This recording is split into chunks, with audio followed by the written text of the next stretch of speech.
बक्सवाहा के जंगलों को बचाने आगे आई बजरंग सेना। आखिर कहां तक जाएगी बक्सवाहा की लड़ाई? देखिए बजरंग सेना अध्यक्ष रणवीर पटेरिया से खास बातचीत सिर्फ जनता वाणी पर। नमस्कार, जनता वाणी में आप सभी का हार्दिक स्वागत है। छतरपुर जिले के बक्सवाहा के जंगलों पर विरोध शुरू हो रहे हैं और सोशल मीडिया पर लगातार एक हैशटैग ट्रेंड कराया जा रहा है। बुंदेलखंड किसान यूनियन, जो कि एक बहुत बड़ा किसान संगठन है, उसने पहले ही विरोध करना शुरू कर दिया था। और अब एक हिंदूवादी संगठन, जो बुंदेलखंड का एक बहुत बड़ा संगठन है और राष्ट्रीय स्तर पर भी बड़ा संगठन है, हर प्रदेश में उनके पदाधिकारी हैं और कार्यकर्ता हैं।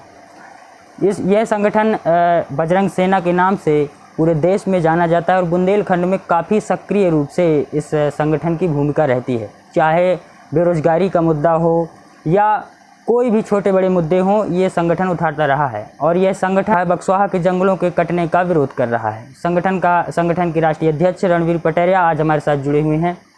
आज हम उनसे कुछ सवाल जवाब करेंगे और उनसे पूछेंगे कि सरकार भारतीय जनता पार्टी की है, फिर भी हिंदूवादी संगठन अगर विरोध कर रहे हैं तो उसका क्या कारण है और क्या वजह है जब हिंदू और किसान विरोध करना आप शुरू कर रहे हैं। यह सरकार के लिए पूरी तरह से नुकसानदेह है और इसी पर आज हम चर्चा करेंगे। रणवीर जी, आपका बहुत बहुत स्वागत है हमारे चैनल पर। बहुत बहुत धन्यवाद हमारे शशिकांत जी, और जो चैनल है हमारा जनता वाणी, उनका मैं बहुत बहुत धन्यवाद करता हूं कि आपने इतना अच्छा मुद्दा उठाया जो वास्तव में आज पूरे देश में देश के लोग इसका विरोध कर रहे हैं। और ये जंगल जो हैं, जंगल हमारे जीवन है और हमें इन जंगलों को बचाना है, क्योंकि हमारे साथ साथ जो हमारे जीव जंतु हैं इनका भी अस्तित्व खत्म हो जाएगा, क्योंकि उस जंगल में हज़ारों की तादाद में जीव जंतु हैं, जानवर हैं, उनका भी अस्तित्व कहीं ना कहीं उन पेड़ों से है। और पेड़ हमारे लिए ऑक्सीजन देते हैं। आज आप देख रहे हैं कि पूरा विश्व परेशान है ऑक्सीजन की वजह से, और ऐसे समय पर अगर मध्य प्रदेश सरकार या केंद्र सरकार इन वृक्षों को कटवाती है तो इसका हम लोग ज़रूर विरोध करेंगे, चाहे वो कोई भी सरकार हो। जो पर्यावरण के खिलाफ होगा उसके खिलाफ बजरंग सेना खड़ी है। और लगातार हम लोग इसके लिए माननीय प्रधानमंत्री जी को मैंने पत्र लिखा है, मुख्यमंत्री जी को पत्र लिखा है, राष्ट्रपति जी को पत्र लिखा है, पर्यावरण मंत्री जी को पत्र लिखा है, और लगातार ट्विटर के माध्यम से हमारी बजरंग सेना की टीम पूरे देश में हर जगह विरोध कर रही है कि ये वन ना काटे जाएँ। क्योंकि मैंने देखा है लोगों के मैसेज भी आ रहे हैं। जो हमारे यहाँ के माननीय विधायक जी हैं बड़ा मलेरा के, प्रद्युम्न सिंह जी, उनका कहना है कि इससे बहुत विकास होने वाला है, लेकिन मैं उन्हें बताना चाहता हूं कि इससे कोई विकास नहीं होगा क्षेत्र का।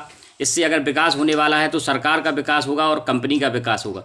क्योंकि अगर विकास होता तो आप देख रहे हैं हमारे बगल से ही पन्ना ज़िला है, और पन्ना ज़िला में कब से हीरे की खदानें हैं, हीरा निकाला जा रहा है, लेकिन उससे कभी वहाँ की लोकल जनता को या मध्य प्रदेश को या हमारे बुंदेलखंड को कोई लाभ नहीं हुआ है। आप आज भी देख सकते हैं पन्ना सबसे पिछड़ा हुआ इलाका है। तो मैं यही कहूँगा माननीय मुख्यमंत्री महोदय से कि ये बिल्कुल तुरंत रोक दिया जाए और हमारे वृक्षों को बचाया जाए, क्योंकि वृक्ष हमारा जीवन है और वृक्ष हमें ऑक्सीजन प्रदान करते हैं। इसलिए हमें वृक्षों को बचाना चाहिए और माननीय मुख्यमंत्री जी का भी हमें विश्वास है कि वो ज़रूर रोकेंगे इसे। अच्छा रणवीर जी, जब से देश में औद्योगिक क्रांति आई है तब से देश में कई हजारों एकड़ जंगल काट दिए जा चुके हैं, और ऐसा आज से नहीं, आज़ादी के बाद से ही होता रहा है। सरकार चाहे भाजपा की या कांग्रेस की, जिसकी भी रही हो, जंगल कटने का जो सिलसिला है वो हमेशा से जारी रहा है। अब भारतीय जनता पार्टी की मध्य प्रदेश में सरकार है और जो पन्ना का मझगवां की खदान है उससे 15 गुना ज़्यादा हीरे होने का अनुमान लगाया गया है सर्वे में। अगर यहाँ पे हीरे निकलते हैं तो उससे जाहिर है कि सरकार का तो फ़ायदा होगा ही होगा, व्यापारियों का फ़ायदा होगा ही होगा। क्या प्रदेश की जनता का भी इससे कोई फ़ायदा होगा अगर वहाँ के जंगल काट करके हीरे निकाले जाते हैं तो? प्रदेश की जनता का कोई फ़ायदा नहीं होने वाला है। मैंने आपसे पहले भी बताया है कि ऐसे पन्ना में बहुत खदानें हैं हीरे की, और लगातार वहाँ से हीरे निकाले गए। इससे सिर्फ और सिर्फ सरकार और कंपनी को लाभ होता है, लोगों को कोई लाभ नहीं होता है। ना कहीं यहाँ पर कोई अस्पताल की व्यवस्था करवाता है, ना कोई अच्छी वहाँ पर सड़कें। बक्सवाहा तो वैसे ही बहुत पिछड़ा हुआ इलाका है, इसके बावजूद वहाँ की जब ये पेड़ काट दिए जाएंगे, आप सोचिए लाखों पेड़ एक साथ कटने से कितना पर्यावरण को नुकसान होगा। आज पूरा विश्व भुगत रहा है, नई संक्रमण की बीमारी उत्पन्न हो रही हैं। एक कोरोना जैसा संकट जो भारत देश में है और क्या पूरे विश्व में है, ये कहीं ना कहीं पर्यावरण के प्रदूषित होने के कारण ही है, क्योंकि लगातार पर्यावरण का दोहन हो रहा है। लोग अपने घरों में अच्छे सोफ़े और सोफ़े पलंग बनवाने के लिए, फर्नीचर लगवाने के लिए इन जंगलों को काट रहे हैं, हरे भरे जंगलों को काट रहे हैं। तो ये कहीं ना कहीं पर्यावरण का नुकसान हो रहा है और लगातार जो वायु प्रदूषण हो रहा है, इससे भी पर्यावरण का नुकसान हो रहा है। अगर जंगल काट दिए जाएंगे तो ये जो हमारे यहाँ पे बुंदेलखंड तो वैसे ही पिछड़ा हुआ इलाका है, यहाँ पर हमेशा पानी नहीं रहता है। बक्सवाहा क्षेत्र में तो लोगों को 20-20, 25-25 किलोमीटर लोगों को पानी भरने के लिए जाना पड़ता है।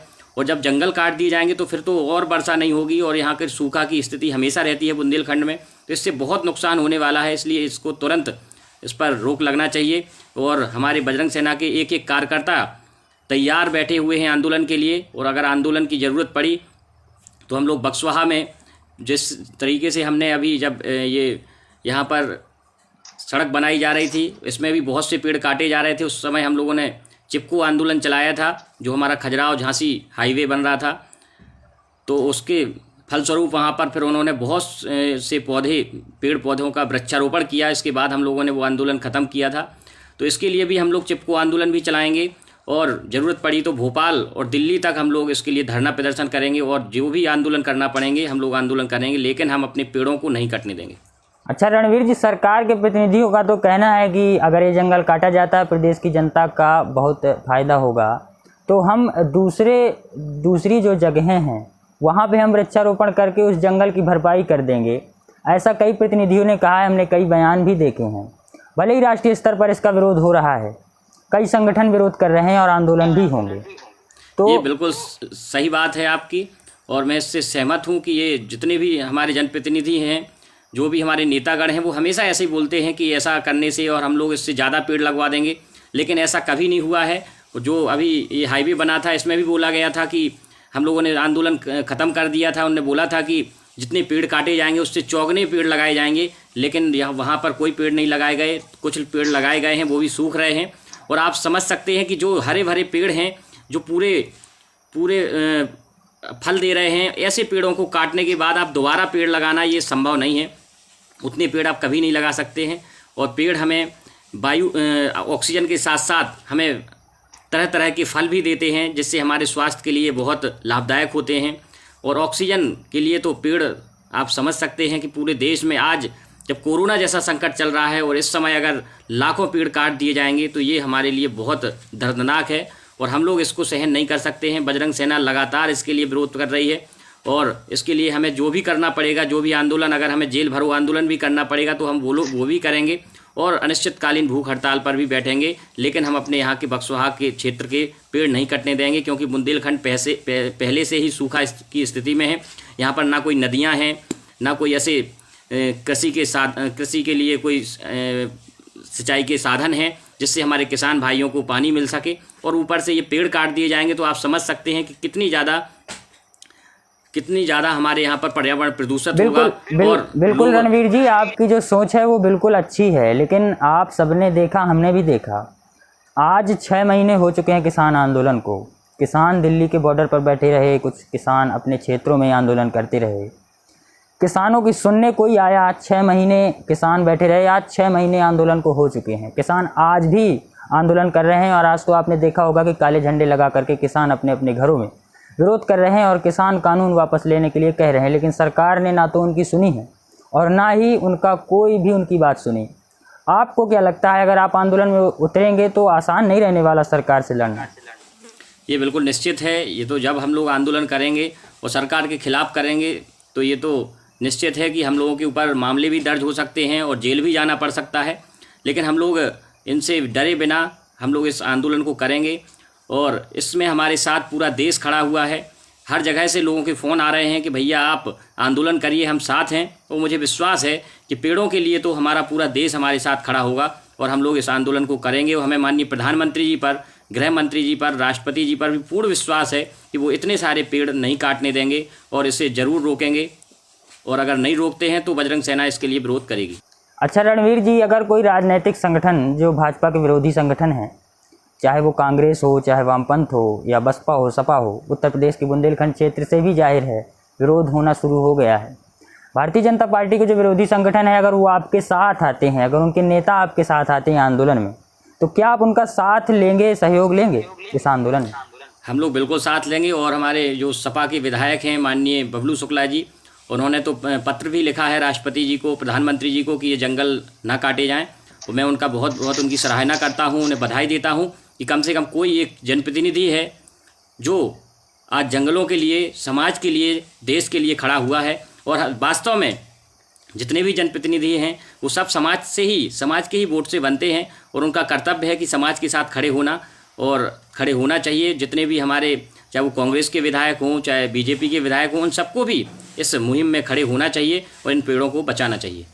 बिल्कुल बिल्कुल रणवीर जी, बक्सवाहा का जंगल बचाया जाना चाहिए और लोगों को इस पर विरोध करना ही चाहिए, क्योंकि जंगल तो सभी के लिए आवश्यक है। जनता वाणी के माध्यम से भी हम सरकार से यह अनुरोध करना चाहते हैं, हमारी बात अगर सरकार तक पहुंच रही है तो हम यही कहना चाहते हैं कि जंगल को ना कटने दिया जाए।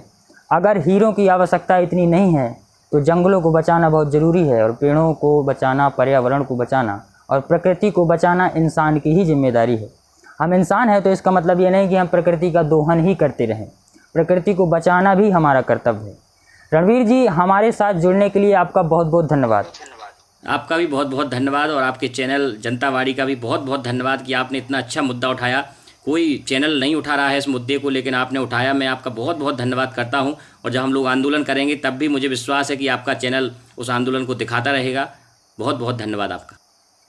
हम अपने दर्शकों से भी बताना चाहते हैं कि इस आंदोलन पर बहुत तेज़ी से सोशल मीडिया पर, ट्विटर पर, फेसबुक पर, हर जगह धीरे धीरे हैशटैग बहुत ट्रेंड हो रहा है। हम 4 दिन से लगातार इस खबर पर अपनी कवरेज दिखा रहे हैं और जब तक यह आंदोलन लोगों द्वारा किया जाएगा हमारा चैनल इस पर बना रहेगा। और शाम को 8 बजे, मतलब 2 घंटे बाद ही हमारा एक कार्यक्रम, एक बहस आने वाली है, तो उस पर भी आप सभी दर्शक आएँ, ज़्यादा से ज़्यादा जुड़ें। तो नमस्कार, हमारे चैनल को सभी लोग सब्सक्राइब जरूर कर दीजिएगा। जय